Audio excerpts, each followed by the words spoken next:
Hi, we're back. Master the Voice with Aaron Lowe. Today, I'd like to talk a little bit about prosodic intonation. My screen up here is going to show software called Voice Analyst. It's an app that I picked up. You pay a little bit of money. It gives you your voice's pitch pattern. It gives you a visual biofeedback of your voice. It's very good. I love using it. Thank you, Voice Analyst. But today, let's watch our voice. This blue line correlates to my pitch. So when I put in the record button, good morning, my name is Aaron, and today we'd like to begin by going through, or push stop, and it'll play back what I've provided. Most of us in voice, where we have like a science degree in speech pathology, we have you read the same passage of material, and we test out whether you've got a high prosodic pattern or a low prosodic pattern called monotonicity, and we make you read the rainbow passage. So the first couple sentences of the rainbow passage go like this. When sunlight strikes raindrops in the air, they act like a prism and form a rainbow. The rainbow is a division of white light into many beautiful colors. Then we see the prosodic pattern, and we can then monitor it going, okay, where is it going from? Where is it going to? If I expand this right up, and you can't see it in the screen, but the area where it's the lowest is around 100 hertz, and where it's the highest is around 200 hertz. So my prosodic pattern is about 100 hertz. A lot of conversational speech is around 75 to 100 hertz, and that's pretty normal. If I speak monotone, and I don't exaggerate any of those words, when sunlight strikes raindrops in the air, they act like a prism and form a rainbow. The rainbow is a division of white light into many beautiful colors. So now,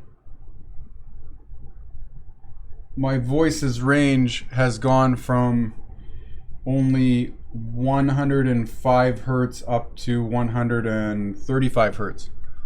So 30 hertz range, which is awful, terrible. And we don't then know which word we're supposed to speak. Or sorry, not speak, but hear. What we're supposed to listen to. What word was interesting?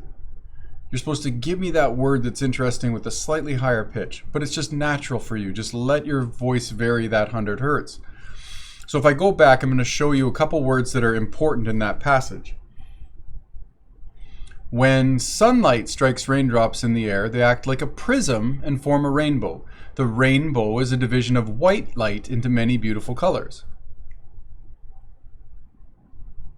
So this first word, I dramatized it. I made it go all the way up to 220 hertz, this first word. I know you can't see my finger. See my finger? It's over here. Whoa, wait. It's there. 220 hertz.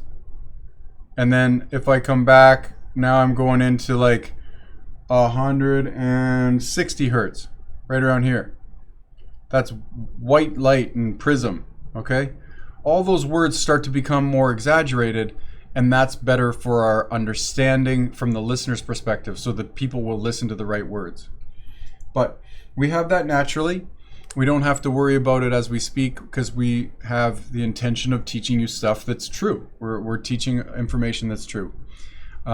And if we're kind of reading something, or if we're really nervous, then we end up talking really quietly, and we end up losing all of our prosodic pattern, and no one listens to us anymore. We're just like watching you talk, where we can't really understand what you're saying anymore, because we're just sort of it's making it difficult on my listening ear, my brain. My listening ear is kind of in my brain, not the acuity of my ear, but in my brain, being able to listen. So today, just a little recap on prosodic intonation. See what happens if you download this app by Voice Analyst, or if you've got some other monitor that you can use your monitor your pitch. Do you have high and low in your speaking voice?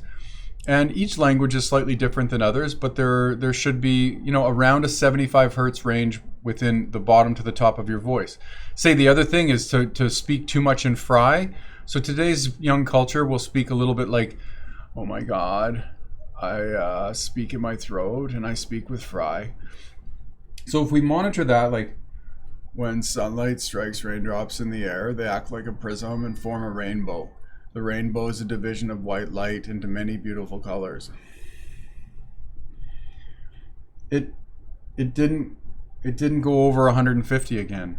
It didn't really exaggerate any high pitch because that left my voice way down in my throat, and then it doesn't really project at all, and it doesn't really come away from my body as a good listening information.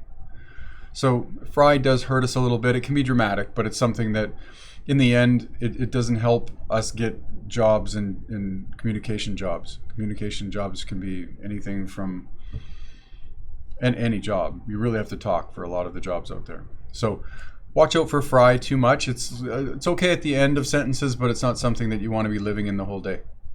All right, little tips on how to speak with prosodic intonation and some of the rules around it.